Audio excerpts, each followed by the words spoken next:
Samoa.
Samoa, tasilima iwa tolu amo.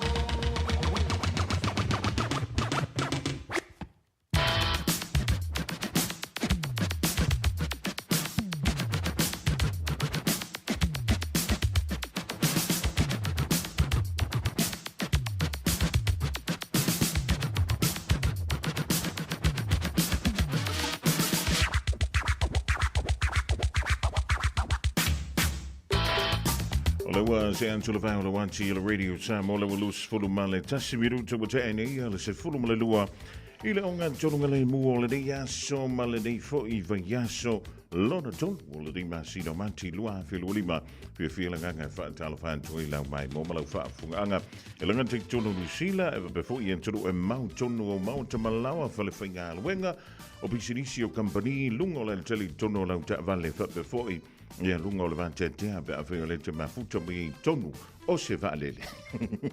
Ma lo se fu maruia ma le rangi e mama. Ma lo antu I le whenga iei o le tautua a le talenga ia te tia ma le taupa ia ma le tau malu. Mailing tulai iwa se uli mailing tulai sfulum le lua. A wauli ma whonga mua. Se really tulai wha ma lo le whai o le whaiva ma lo le taua tai. Tai awana le la ia le sa tau mafuta I wha ma le sunga le ni au. Ia ta vai meni mailing tulai ono se really tulai eiva. Manuel mai winga o le tau e pe ona moli mawina I le vantu denyo na awira atu ia le tala o le tau mo le so ia le family official va I tau I wanga ti munga mai ona mamafa ia mai fe lolo fo I langi mai o le savili inisio no fanga ia mi se lava tanto nei au kilani e tali tutusa lava mawinga o le tau I Samoa e pe ona moli mawina I le so ia u tele mo tino ia I tanto I dai America Samoa le mafuto mai so fantasi ma Maureen tu fele ja, maar lo le soi fu maruia ma le langi e ma tu sao le ma futo mai Brisbane Australia mo to uma o lo ma futo mai ai da ile mo tele yo ma o to Australia yo o le motu angai ko skik ja le fa antalo fai o na pa ia le tua o lo o la ngai na la u fola so se fanta frito langa ma lo le tutalo ya ma lo fo ile tawan tai te mama tira ma tua pa anga uma le tanto wala leo wa mai o tole ria o le lela afals fululua wa ino vola au yo o failo tui o elo va ila appointment o elo va ila fo mai ya o merta wana lemma fio da elo sembea pe afa pe te le usta ia fo tuanga li mo to tai fo mai ai faio o se fo mai pe o ia Dr. Mangele ya ma se to ina leo Dr. Tau yo le tama whenga luenga si utida ia aloma yo moi il falta vale po tonu fo la na veni pe ale usta il telo il time ole ola ngale ale fima e anta e umange wa mangumia lo kamwau il telo me tanto te vivesi il telo me tanto te pisi ai ale fima fai ai sina anta olono winga e umange wa e fa sanga I lumo la ora kele pe wa e fa sanga I lunga wa le lang ya le malo si le do lo fita tunga awala se nga maruia ele ganti tono New Zealand fa before you to know mama malo ya to le fa malo town si o le dai me fa yona lava to le fa na wa onga ya onga o le fo ya so lolo e lo tanto fa tel ranga I se tengi le to ma le to le dai le radio Samo tasi lima I vatolu amo ja, ole am faile ona tanto tele do anti stasi fo yo allo o le tru mai America Samoa ja wa lava I le long puili o lo to pa ia malo to malu e se le taua ole mele ta ole ola manuia po le soifua maloloina ole mafa malangona ole tanganta wa ale lei ia me te mafofo iai ele lei fo I me tanto te fatuloina ai ale anga le me alu ielo mafofo ia e mua lava sau I fa fo ia tanto upu ma tanto fa mtalanga e ui mai o tanto folinga ia ona fatino lo le o tanto tino ma o tanto lima ia ona te le ai le ona fa le ton ai e ia awale fo ia ni fa fitau o le fa so atu ile tanganta e te tali tonu wina e le ko e anu ko e ka mai sanga post e ka mai ai me ia Talamantu I le sunga ia Bishop le malu ai le panta le malu le ma futo le rivango la woli e va pe fo io sua Josh Teo ma lo li le fa ma lo si vai le rivango la woli E o le timi fole ringo, sea koe lunch sesi, ka ko whala inga wha solo atoa i le vaitau ni o le ante vetu. E le vaitau o le whanga fulu. A wha o le mele i le o langa le ringo. E po le o langa.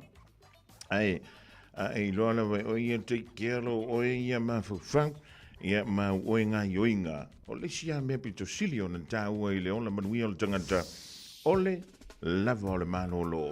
Lava o le moe, kusa lava pile ai se tupe. Langa i loa iska ka leo ska kupe. O lo wako fua e fa iai. O makware hei ama skupe. Ai ale i lo skupe, moelo. E koe ala mairunga. Pe iai ke malo o le pao por ngang.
silly lover.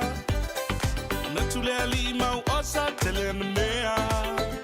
Ona vinga na menino I love alone na valea. Tala ni wa utatu mawa ia faila ina ya manaya. For you to put that to the tawi tali filo fama uni. Ia pese malie. Natifate on the tin wa saule la ofie. Say pese manaya. If I feel fear ina yenta wa ina malaya.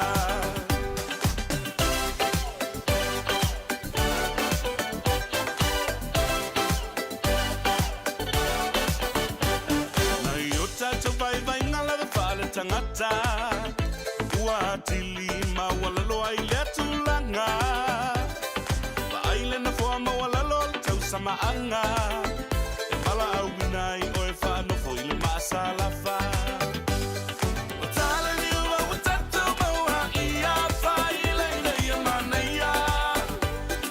For you to put that to the tawi tali filo fama uni. Ia pese malie. Natifate on the tin wa saule la ofie. Say pese manaya. If I feel fear ina yenta wa ina malaya.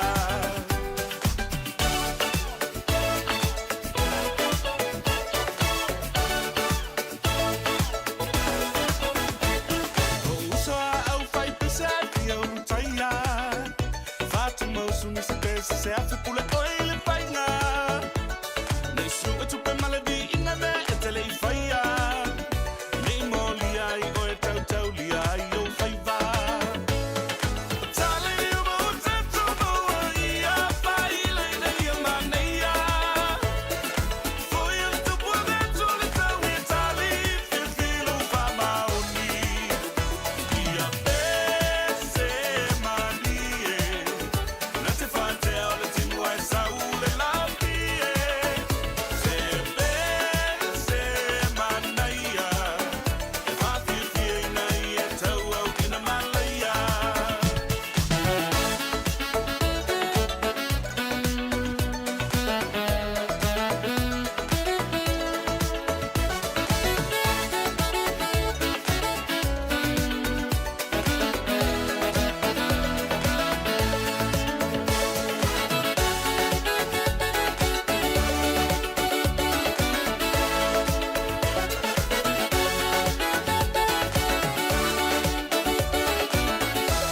Ia pese malie.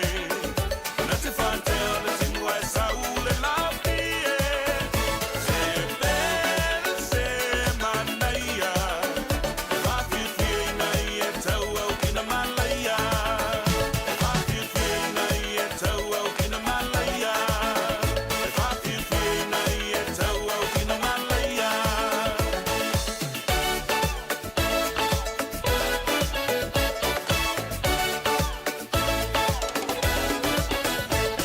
Se ko mali da le puri ala va ai le divai ngore wo ni ole mela le ma wel me da le la vol mano lo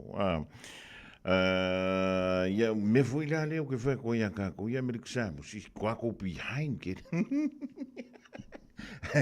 o vamos le wo sa ni tu foi le tanto fa tol dongal divai ngole ala un toi fa bra tu ele yo le zululu ya America sa mola stofida ya tanto yeah, I'm very sorry for my long ko come back la ma ko tomorrow I le temi mas Talavanti da I Melbourne Australia le ma to yele to ya fa ya musa male ainga la lumanai ya ole ma ya ma to ya we no fala au ya o le fa ma to ana ya el programa la wo li ba fonga mo tile yone fa ma lo tia patima vise o la nga lu el di fo yaso ja, maar non li patima vise yo faima avese lanchi ol fat ai lo kwa finga wenga ma lancha ya nga ma ko yo le si memani yo le te mintawani ai ni si tanto ku se ma nga valo saule ya sa al fali Ai sa wa fel take away foi le. Ko sala. Ai fa pia ka le ke wa ko fa ka u take away e ave fali. Ai le lo. O le ke la ku fa ka u la ko mai po la ko mai po foi le ka ma fiku ka la ka ma valu ka la ka ma iva ka la. Ia ku lo ye mala wa pai. Ia va ai le ia i lo yo i lo ava ye ngai. Ia la sanga fai anga i mangu a pepe. Ia nei mea o le ma mo e se le tofo le dei. O na mea lo lolo.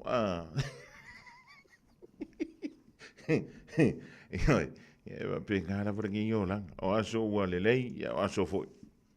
Ia ua tau le o ngā tasi le futia ma le umele. Whawawina tani elu mala i ngai papa toi toi, whape foi a tupu muri au. O le whatasi mai nai me le pone Australia. O le wawea ona li lana anga i tuai i lea foi. E le male wa lele i manu kau.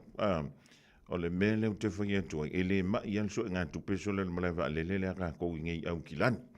E oi, o le winga lau tana, o te lei lope o nei te si la fia. E se tau.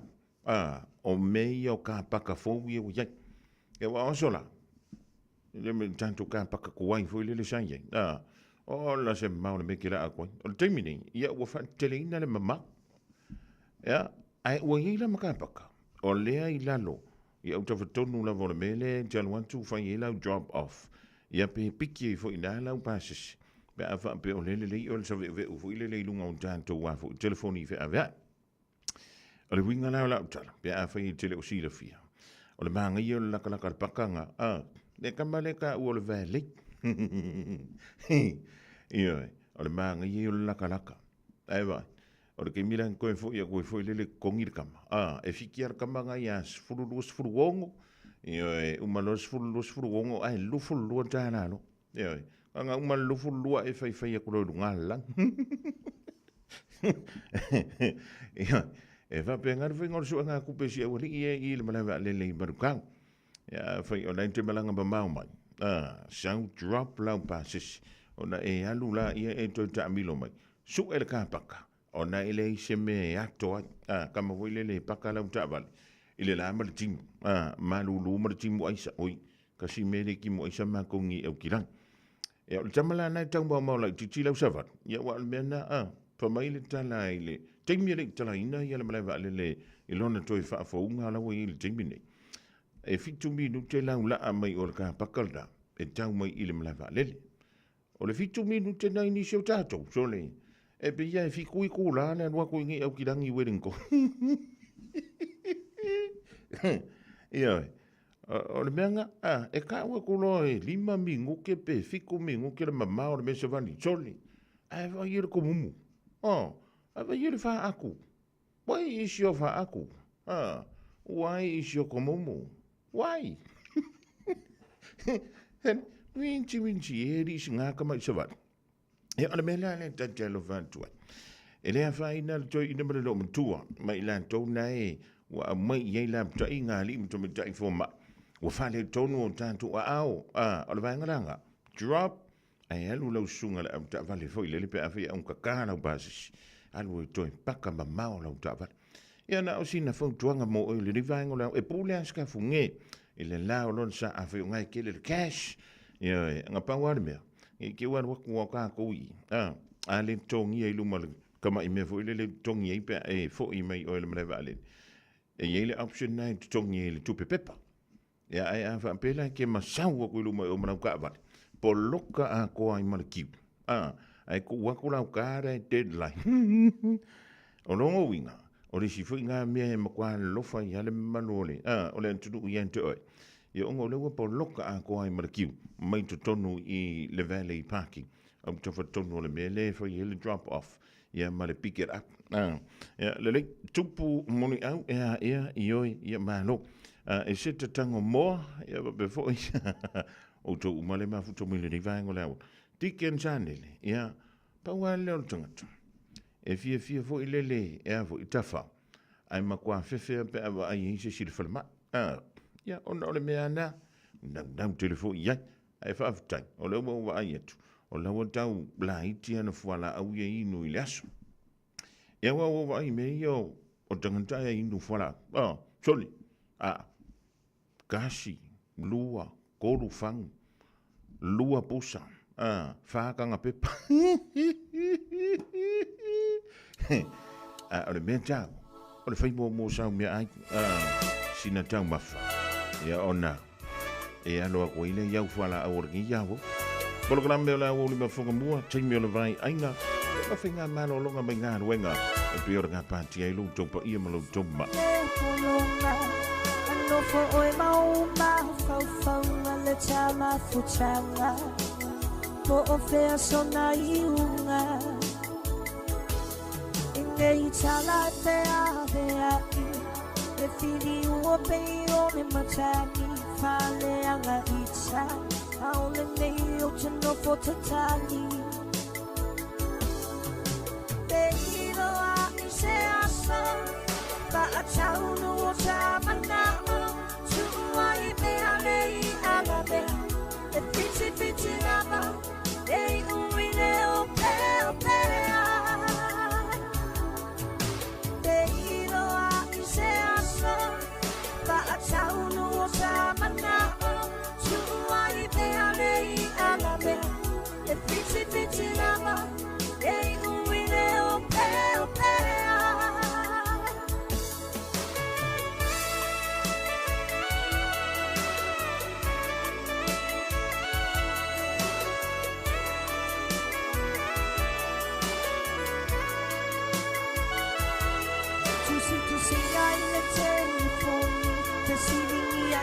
So fa amau le tatu una tala se ia vangana leo ti singa wa ela ma le anga umama le pa aponga se avano amo icha se yo ucha ua tuai te ilo a i se asa pa a chau no o samana Tuai me alei alabe e fiti lava e uine o pea te hiro a i se asa pa a chau no o samana Tuai me alei alabe e fiti lava e uine o pea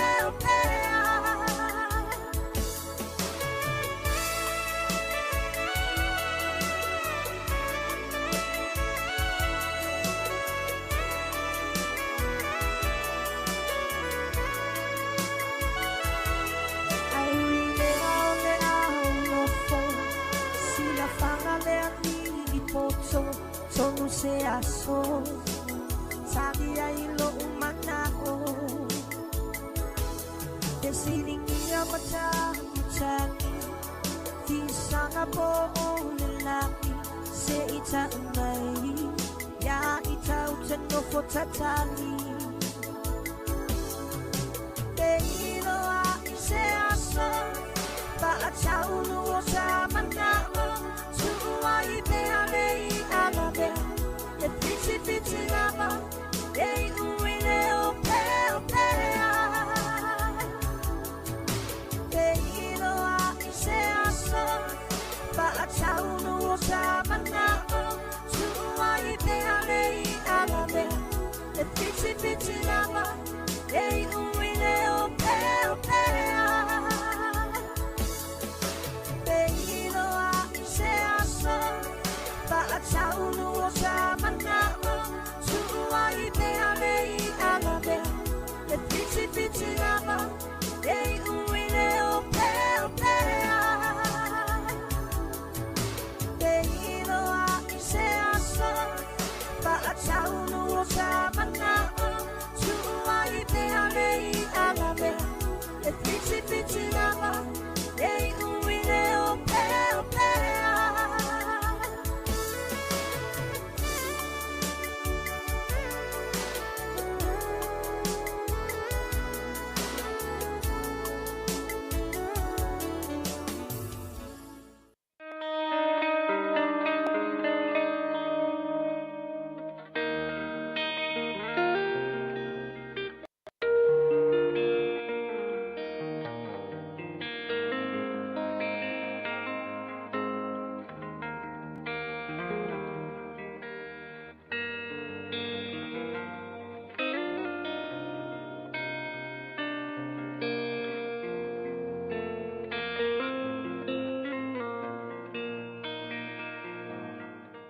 whapoponga o tātou por kalame o le lutau mo oe, ia alo maia, i se whapoponga nei o le tātou por kalama. Pia whai tau ina le maare koe wha, alon whai pasifuru ma le iwa, maare koe wha, alon whai pasifuru ma le iwa, mai le tala le evangaria maare ko. A le loto popole mea o le neila lolangi, ma le pepelo o le oa, ma le tui na nau nisi mea, o atu i tonu o le loto, o fetina ina ai le upu, ona le fua mai lava lea. But they start worrying about the needs of this life. They are fooled by the desire to get rich and to have all kinds of other things. The message get choked out and they never produce anything. O lau tu o le whamalosi moe. A vese le popole. Ai ia e whamoe moe le tua. O le whata oto na whaia e Yesu le kakawoi le lulu saiko. O lulu isi ko uru la wala. Lulu isi ko uru le mea. O ye le wā kui. O lulu isi ko uru lunga le papa. Ai lulu isi ko uru lunga o le ele. O le ala o le whakula le e tautala e tātou le whamalosi. O le whakunga pa lunga mea i la au kui. O le ala ufe mai o whikinga inga i le upu. Whikinga inga ina i le upu. O na le fua mai lava lea. O wa vea le kele o la au kui. Ua kao mia i le o la le upu. O le si la mea lea o le ua kao mia i le upu. O peise la au kui. O le pepelo. Ma le popole. O le loko popole i mea o le ngeila lolang. Ma le pepelo o le oa. Kusa e a vea lo popole i mea o le kausinga le ainga. Ma le au nganga i le ngu ma le malo. Ka umai lea maliu, o lea reunion, o lea whai poiponga, ia o mea onga ka maiki, o lau au onga lo. O pewa e le ka kalo ai, o le whai kawai lau kuspa ia. Pewa e stress ai, o e le lopolan me la whamumua, le ai. Mai, take one step at a time. Whai maa lia lau sa vali, whai maa lia lau la, pora ale maua lunga le maua, e ke oa iai. Pe a whai maari. O le winga lau le kala. Prioritize lau kaimi. Manage le lei lau pakeki. Inga ia aua. Nge ia vele kele o meo o kukupu i kongo le ngu le a inga male kalesia. E whale kongo le lua vama lau ko. Lua malau whangau. Ai mise o e a ia. O le iso kaimi ka kalo. Le iso kaimi anga pongi. O e le fia lua le loko. Le ala e mai. O le loto popole i meo le lau rangi. Ma le pepelo o le oa. Ma le tui na nau nisi mea, me voi e tisaya, eo kako loko kau ke fia peio ai. O le lui la mo tātou le asura nei. Ave ese le popole, a ia tali tonu ma wha moe le tua. Worry less and trust God more. Wha manuia le tua e lo loto i le neso.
Sufukamalina le Fibese le Leone Holy Cross Choir America Samoa.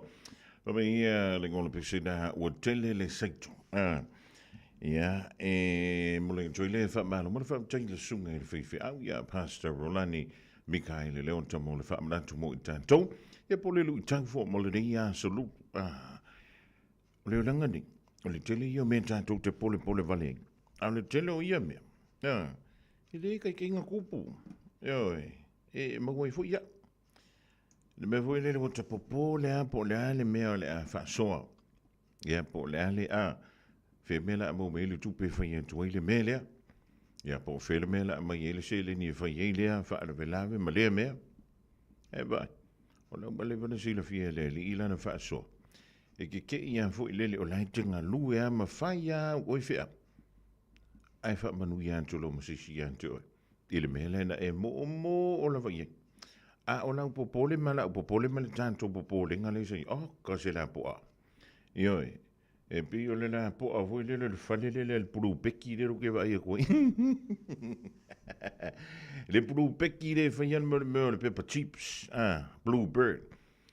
Le pepper chips le ke fa ya ko se le kofole. Yo okay. E to telefone ia le manole tu mi se le vole tu pa ti dam to mi le ngan lui ya fa malo to ia tu male fenga wenga na ile ka ko fole chips le Bluebird ya o te noi sha to tanga fi tofu ya em fa ya fo ile na ma was to pa o sa ya le au ka ke fa ka I fo le o ia fenga wenga ni se fole ainga o la vai coca ia ma tofu I lava ile spunia na fa ile coca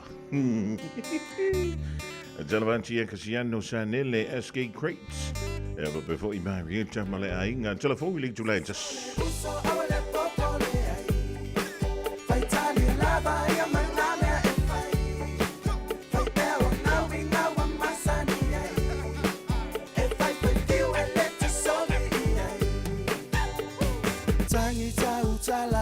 Fayo senga ngana ya mionga ale au tupulana Wa maua ile lanu olele ayu se manu faalo alo tumawanga Esa o aile upu ale isi toya ina umalava ile tufasisila ama taile pese fa ai ule kalepe o telelo ai ana le fale ese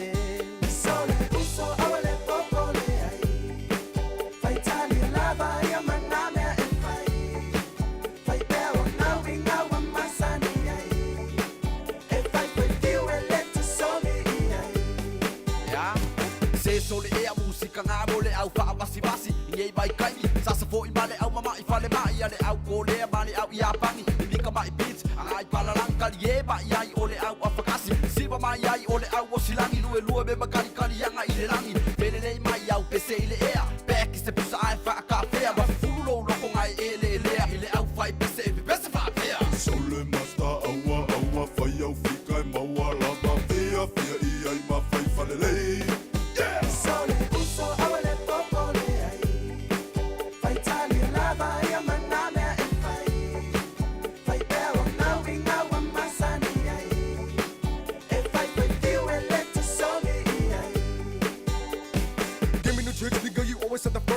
But homie, now it's time to turn it to your last switch. You try to show up, you try to down my skill, but let me, homie, I'ma make you lyrically ill. You try to bust your rhymes. Be sure a nigga know how to vibe. Be sure a nigga messing with the rock guys. Can't run till it up, nigga ain't guys. Better plug in your earphones, nigga, I'ma sap ya. One mistake, I'ma get ya. Messing with the raw people, messing with T-Clan. Homie, I'ma call you a bubblegum rapper. My flow sound dope. Niggas out the country always talking about flows. This year, nigga, ain't no joke. Rhyme, sipping on Hennessy and Coke.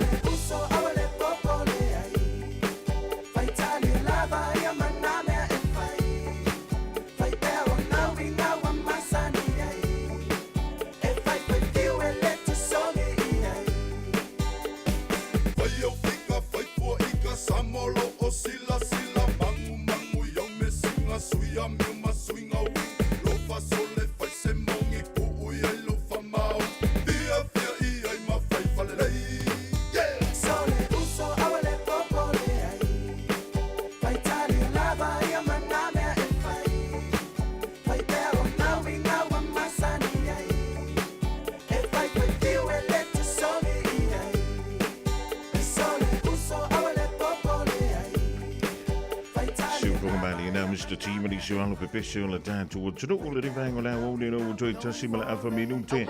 O na tale o le tula tasi sa le bai se uli o la le ifi mo a tātou tala. Au tātou le pa antal tasi la o le dei. O la malanga lunch hour. Au lo e whenga luenga. Ala I le tae susulu melela Ia e maua o le fifia Whaangalo ia o mea fita O anana fima mea tina Whaangalo ia o ni whaingata O le so fau ua ulia Don't worry about a thing Cause every little thing is gonna be alright. I'm saying don't worry about a thing. Cause every little thing is gonna be alright. Rise up this morning, smile with the rising sun. Breathe in the birds, fish by my doorstep. Singing sweet songs, a melody's pure and true. Saying, this is my message to you. You don't worry about a thing. Cause every little thing is gonna be alright. I'm saying don't worry about a thing. Cause every little thing is gonna be alright. It's a new day, everything's alright. It's a new day, it's a brand new life.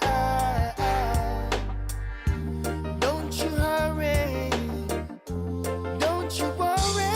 Don't worry about a thing. Cause every little thing is gonna be alright. I'm saying don't worry about a thing.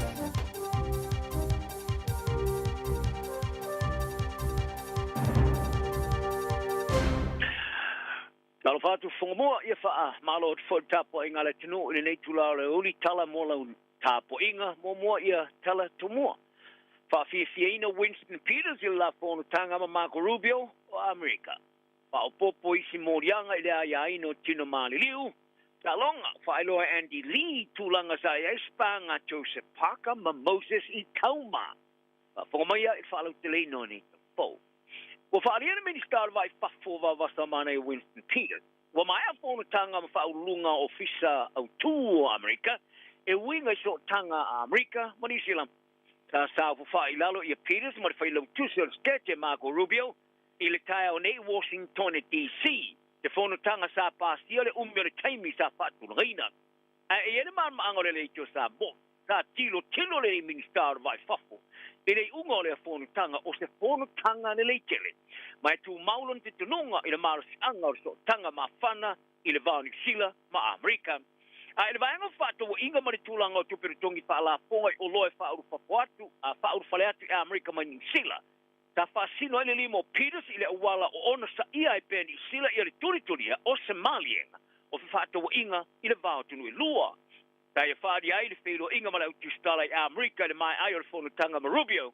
O lo maana malama i Rubio i le atulanga. Matu ai le whono tanga mara te tununga ato toa e winga. I le so tanga whaavao malo o le ai. Na i le mea sa iai ai le taunu atu. O tārosia, o talanoanga whaafsanga i o le alima taita ina i so tanga le lei i le bao tunu e lua i le rupanai. O tua ia le tātai o le pātia le leipa Chris Hipkins i le pāre mia i lona toi whaasolo muri o ai inga whaavao malo o leva o ne iai. I le teimi o iai nei i lana asistinga i ni tia. Christopher Luxon o lo iai i ni tia le teimi nei e so swani.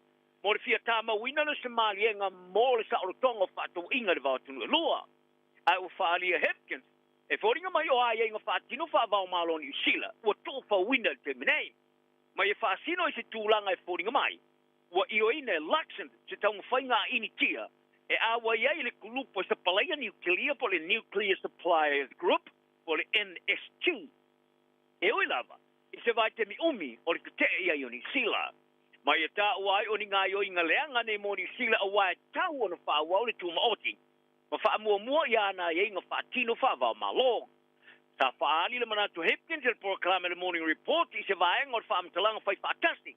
Ta wha amatu uina election ina ua mai ona whono ma le pāremi o Initia Narendra Modi i le asung fua. O lo o awhia i le wha amtalanga whai whaatasi i se wha amtalanga i le talo sia leo Initia e awa i le kulupo se pala ia niukilia. O le kulupu sa wha vaina le afevi sa lau fitu wha. O se tali a Amerika i whaatita inga file mu o niukilia a Initia i le tuksanga. E fastful valo tunu le rolangi a awhia i le kulupu i le taula inga au tu i le mautinoa o mafua angor file mu o whato ingo niukilia. O le ale whaisa o ngai le whaaputuina leo a upenga o kumika. E peo na lipo tia e le vaenga o tala a le Strat News Global. O Initia e le o saini le whengainga o le whaititi o nuclear po le Nuclear Non-Proliferation Treaty. Te tasi o vaenga e mwhai ona awa i le kulupu. E teimi o mawae, o New Zealand sa te te ia Initia e awa i le kulupu, taluai o hatungalunga. I le sao fia i vaenga e ngau sia i nuclear, ina nei mawhai o na whao ngā i a upenga o nuclear. O le kampania pet peti ngā le TAP sa la tu o fwina se lau 5 miliona tala i le malo o New Zealand. I se tau mwhainga e tāma wai se lai sene tupe tele. E la tu te whai e kālong whai tupe lungo o walaw so te inga lau tele pole online casino. E tusam ti sisinga o umia le reito New Zealand. O lo o tau o fwina le malo i lai sene malilima. Mo tālong whai tupe lungo o walaw so te inga lau tele. A o la tu whaatu la whanoina tālong whai tupe lungo o walaw so te inga lau tele mo se te mua. Ma ua iai popole ngai company whaalo tue whale. O nei lai sene. O le ai wana ina maua e company te tele whaavao malo i atunu i whafo. Ma sa afi ai i le tele o tama inga tupe maua i sea o maketi. Ai o le TAP e whaatu la whanoina. Le whaasa ma i le ofa i ai o se lai sene o tālong whai tupe. I lunga o wala so ta inga lau tele i lalo o tula whanolo i nei. Tā lato tusi atu i minista e tālo sanga ai le tui o le tula whono. I le whaalia. O le lato wanga i luma o le alamatia pe a whai. Ai wha wau na tau fia i lato mai maketi o ta alonga whai tupe i lunga o wala so tenga lau tele. I tusi singa sa wha amatu wina, ina le tuani sile i lalo tu la whono wha amtalanga alo ia o wha ilo ai le longa i TAP ili tamata e minista o mata upore lo toi whale Brooke Van Velden. E wha pea, e mawhai ana lato o whoinatu le se lau 5 miliona ta lau tupe tongi i le malo a peitai. O lea ofa sa te ena, ma whaalia e Van Velden, e nati le whaatangaina lea le sene i lalo lana wa mainga. Wa e tā uai e leison te tununga i te tau le malo na awa i tālong whai tope. E se whaamtalanga sa awinatu, sa whaalia e le minista o tu unga wa wasa mane a Winston Peters sa ia maua se tusi. E tu saima lea tārsanga al TAP, a e nati le sui le tula whono e whaatangai le TAP, o na whaatamoe ni tālong whai tope i lungo o wala o inga le tele. O isi morianga whao popo whaato ai nei whaasanga i se whaatonu se whare mariwi au kilani. Tā sai le vastolu ai ono suenga i tu o inga. I whainga le tāla whea ngai tino maari liu. Tā lango mauri whanua tanu i au kilani se sifo. O le tangata sa sai le se whalaile o le lona lua iai leo i la ua. O sai i la lor suenga leo leo ua ilo ai o le Operation Lola. Se suenga leo leo i le ba ilirina leo whae tionga sa whaato ai. E whainga sa whaia i tino maari liu sa toe e rine i lunga. I le mai ai o lo longa i li tau amatanga o le roa whimarero tolu. A wha mao ni ai e le li leo Assessor of Civili Glenn Baldwin i le astona nafi e wha pēr. E luaisi morianga wha popo o toe whato ai whaastanga isi ta maloa. O whaata o toe tula i lumor wha masnong wha tu malo i au kilani i le asa tofi o atai au lea. Kai ta uai o lea ta malo o whita iai ma morianga wha popo i le mawaino vai ngā tupe i ni whainga tau wha valea. Ma le tasi le morianga i le ai no toenga o tino liu. O le tamalo e wha mautu i au kilani o li potia i sauru ai moria i le maua fo i o le afe tala i tau whavalea. Whaali e Baldwin, o lo whaia fo i suenga i tuenga i le whangaoi. O le sa i ngalo na lua e muni mai lea i le sa i o le tina. Sa whainga runga mo mua e whale maliu le T-Pene Funerals i a Fiona Buckledge. Le sa i tau tino ina le monio morianga i spurfa i le le o le vava ai o toenga o tino liu. Ma le mau o seleni le tau whavalea. Ka whate ia o nei e tau tino le monio nei morianga i whamastonga whai tu maru i au kilani le amatanga o le masina. Ma ua whate o tue la wina non whastlanga le masina fou o Abrila. E talonga le pare meo New Zealand, Christopher Luckens, pa alu sona taimi. Au ia ini tia. E ta alu ari ki wikiti mga ala ma tamai te vai ta mau ainga maua. O le talonga ki wikiti sa awe et po iai male au Pepe Lutelu Ross Potor Taylor, ma Ajas Patel o New Zealand. O le au Pepe o le te mari sa mo ki wisa laulo tele ki wikiti New Zealand, mo le rolangi. O le awe ia tu fai ngā malanga le pare mea, i rea tunu i tūtau business. O le au Pepe o tele tau sango ta alu ki wikiti ini tia, le sa mua vei mo se ulua tangata ta alu kilkite manu malo isa ta wafonga i le miliona tala. E ta aloai i se kalapu in kia ai le i taia. O le whai a onga alu pesori ai lauri Joseph Parker sa tala no i ono mo onga mo Moses i tauma. O ia whai loa i ali tūlanga sa iai la spanga ma Parker. Talu mai ona sa inia Frank Warren i la amteino lantale ni fusanga pa professor. O le ata matala vau peritani ua mawalunga le tilo iai ilona lelei. E pe ona mori ba wina inisio ana fusuanga. Ia te se mori tau sanga umawai sa au fo ina ia i tauma se wha maoninga li tūla lata ili avemas tasti o tama fusu mata ina. Ilona whato ila roina o Dempsey McKean o Australia. Ili tamar sanga mumuni Tuyoti. O le taula inga mo le ata matala vau li te minei po feo le anga iai li tau sanga nei. Isa tūlanga e wha ona fusuai li Champino Rolangi pe a whai a Avanoa. Fusiolo umia Alexander Usyk ma Daniel Dubois. Ele na ole lus tau sanga, ole matua. Ai ole ta ma mai ala na fai ole tele ona spanga ma tama fusi longa ole panga mafa. E au fie ma Champini mo mo Rolangi, Joseph Parker. O anti leader fai a nga Parker sai fa dia le rominga ale the ring.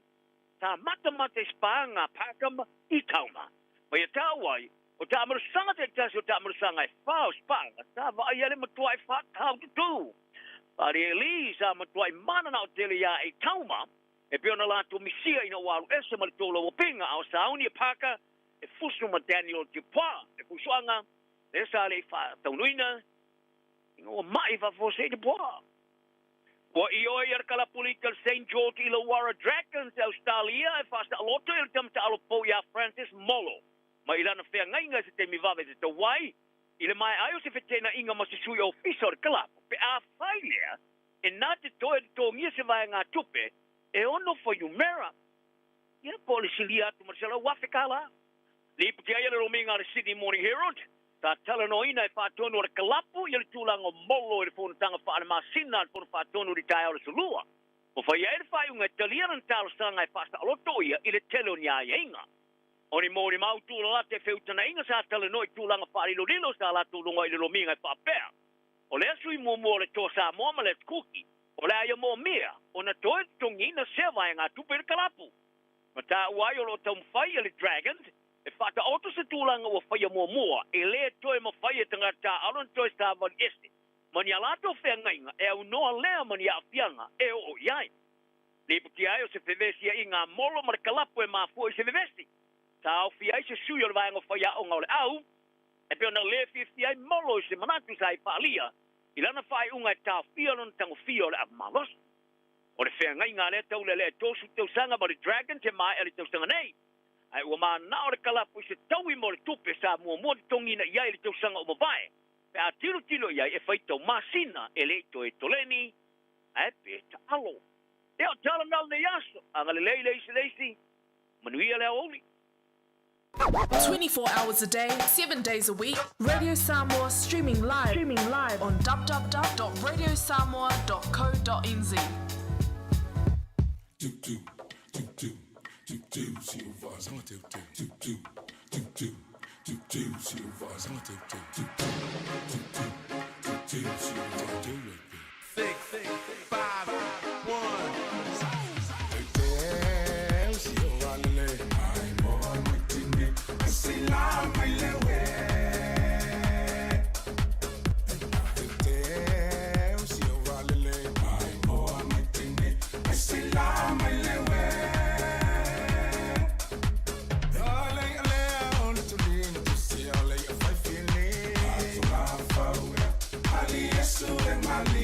Oli mago Victor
Lewa se antu le tatu te mias fulu ona mala fa midu te wate ni le tu lai tasi fa te antu se yuli mala leifi mo tatu talai pe re fa funga chi le ya wo li ola antu e udatu pe anta le lua ile awo le ding ola fa tasi mel tu ya any ola ka for you e madu re wa tala fa any malo nga lui e malo la se o malo la usul ne aso fo le li fa ia alo sta fa malo la ia ole ale le ia le lancho malo si fo le o la tau fa longo tu na ya o masalo pe o le pakeke ke si o sa o le e de ai la o le ko fa kai kai a ku ya kale ia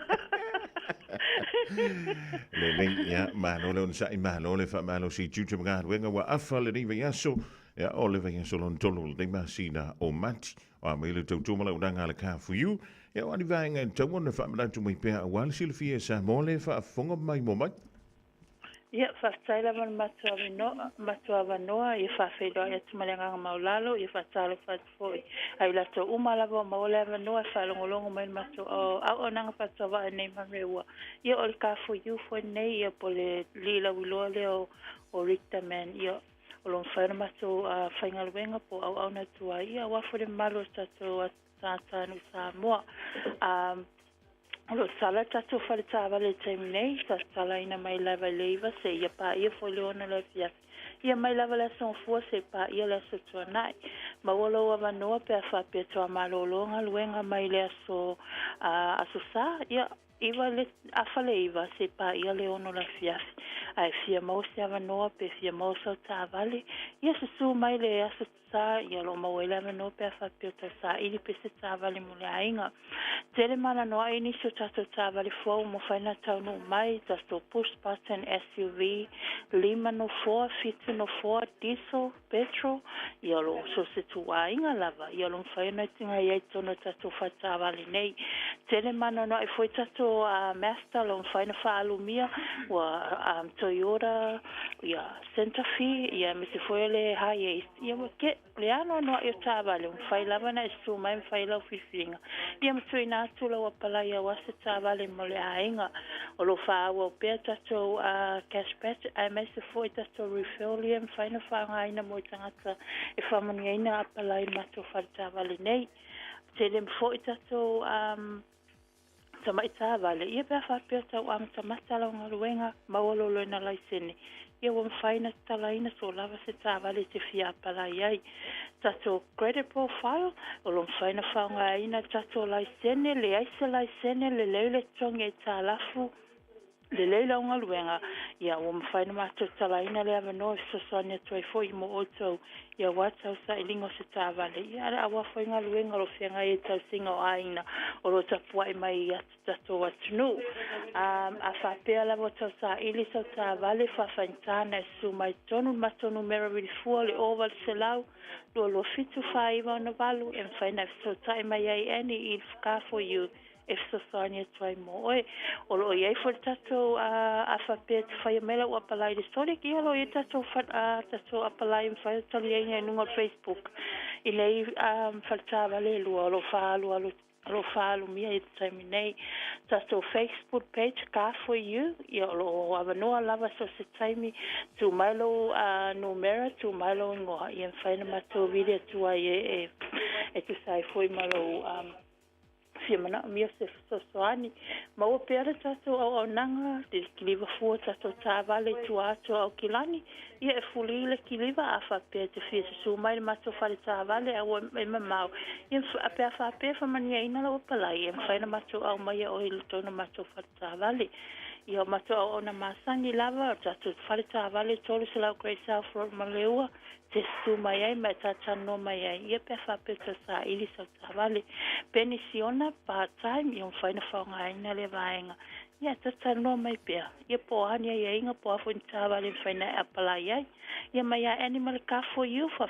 tele mato ava noi manu ia tole lava sto fu fu nga le vai aso so fa so fu Maar de toe vallen en jullie verdoen en jullie gaan voor you die le tolu salam Great South Road in Madurewa vallen jullie numera pe on mas jij over salam lolo fitu 5 on over 24 hours a day, 7 days a week. Radio Samoa streaming live on www.radiosamoa.co.nz. Hallo los fullo mi do chucha en ele chulai chasia odi ngalo yan joy.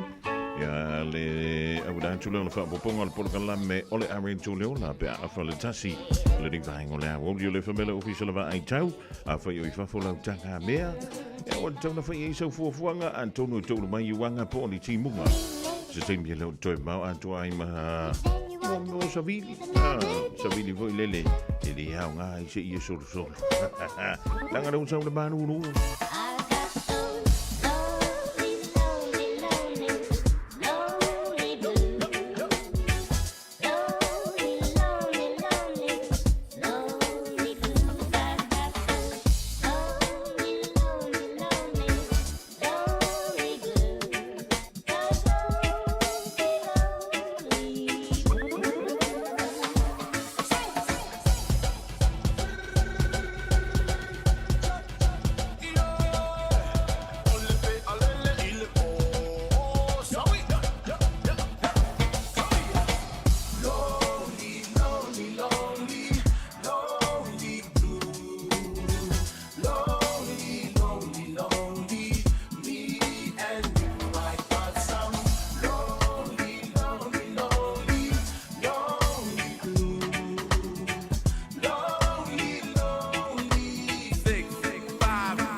Super Malina o DJ 651 Mawino le di vai la woli tammo le fai for yaso. You know, we'll sort of feature me to nearly to line Tassive Talavan to ya Junior for more Malanga die Brisbane Australia. And I'm going to tell you my real is in the Tavai and one to I Valeli Ipopoli and to I Lam Malele Ugaondo or le Mount to die Tacoma, Washington, America. Ja, le lamour Seattle Seahawks. Malo, dit zou je voor me weer. Male lange. Malo, Sil Bailey. Ja, before you see CPO. Zo kan je pulle ole McDonald's. Lunga o Messi Road. Mangele. Alo tu vaya tu i ole famile fa mtlanga. Ale pulenga o femalanga inga. Lunga o tavle afi.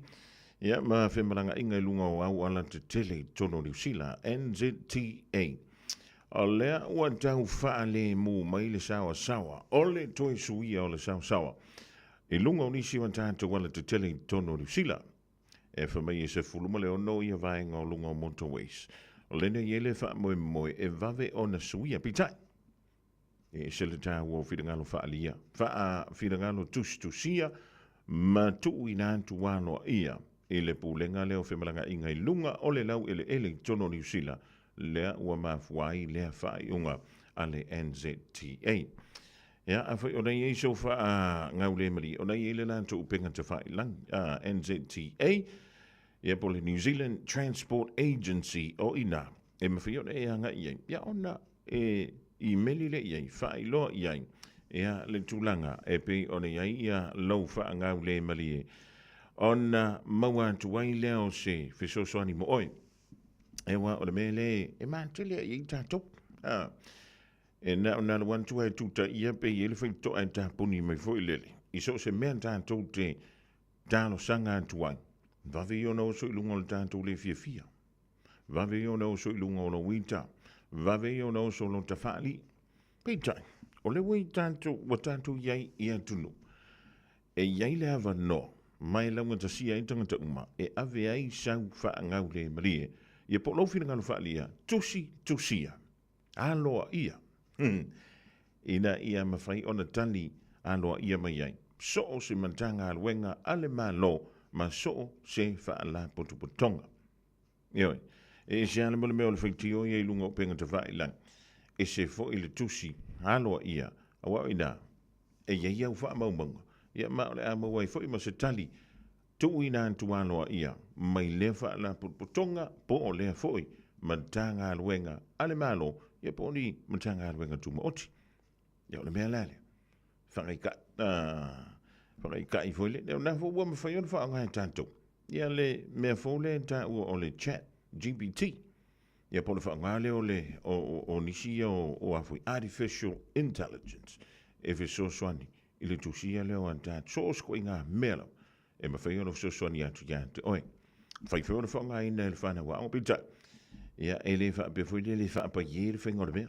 Le le winga o le nātala. E le wha pe ngaro whai a koa iei whai a koa mea laka mea onga lea. Ia whai a koa vai. E avantu i o le taua onga poli universite po le ala. E toi siaki le leia le vaenga la. O lono winga e tu iei tonu masina au tamai ngā ruenga la i titi. Ia e whaonga le tele o vaenga i o lo mwhai o so ni mai. Ia i tātou. Ia whaafengo fi i o tātou o langa. I lea aso, ma lea fui aso. O lea ua tatala ina nei whaatal noanga mō fofuanga whaatau sanga ala pūlenga anu o Aukilani. Mai mātou te mo o mia so manatu whaalia. Ia mautino ai o lo o mātou uia ala sao. Hanga iana il akhavyosay.nz/our plan. E whailo mai ei so fina ngalo. Aile ia ulia lea so rua valu o mati. Cup of Tea with the Cousins follows me, Jade Lee Walker, and me, Kuraturu Whenua, as we deal with kaupapa Māori in the way we always do. with a cup of tea and a kōrero. Cheers. Sometimes it's funny.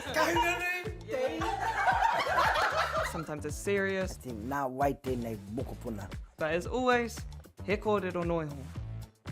He mana tō te cousin. Cup of Tea with the Cousins. We're on YouTube, Instagram and TikTok. talk. Karaviwa. Karaviwa. O fia maua sau ta vale po sau piki apu. Ai tongi ta iwa yaso, lua va yaso, pe ta imasina. O le sleek cars o le a maua ai le fisoswani. Ua ta pena le au whainga luenga a le sleek cars mo oe malo a inga. Aua e te popole i se mea e tasi. Te tala fitu aso, mai le sifulu i le tai au, angai le afo le ono le afi. Tele la lai au kilani i saute, vili mai loa i le o lua tasi fa, fitu lua selau. Po le o lua o, fa lima, tasi lima tasi. Le Tai Pinga, lua o tolu Lincoln Road, Henderson. E nao le tasi le vai aso, le a mawai nisi o oloa, i se tau mawa lalo. Ani, iwa sede i le kilo. Silver Beat, fast fulu iwa sede i le fusi. Mango mai Peru, e iwa sfulu iwa sede, ma le tele o isi oloa. Aso sfulu fitu amati, anga i le aso lua sfulu tolu amati. Le Tai Pinga i Henderson. Radio Samoa. Taslima iwa tolu. Amo. Bread of life sent down from glory. Many things you were on earth, a holy king, a carpenter, but you are the living word. Say it now. Come on.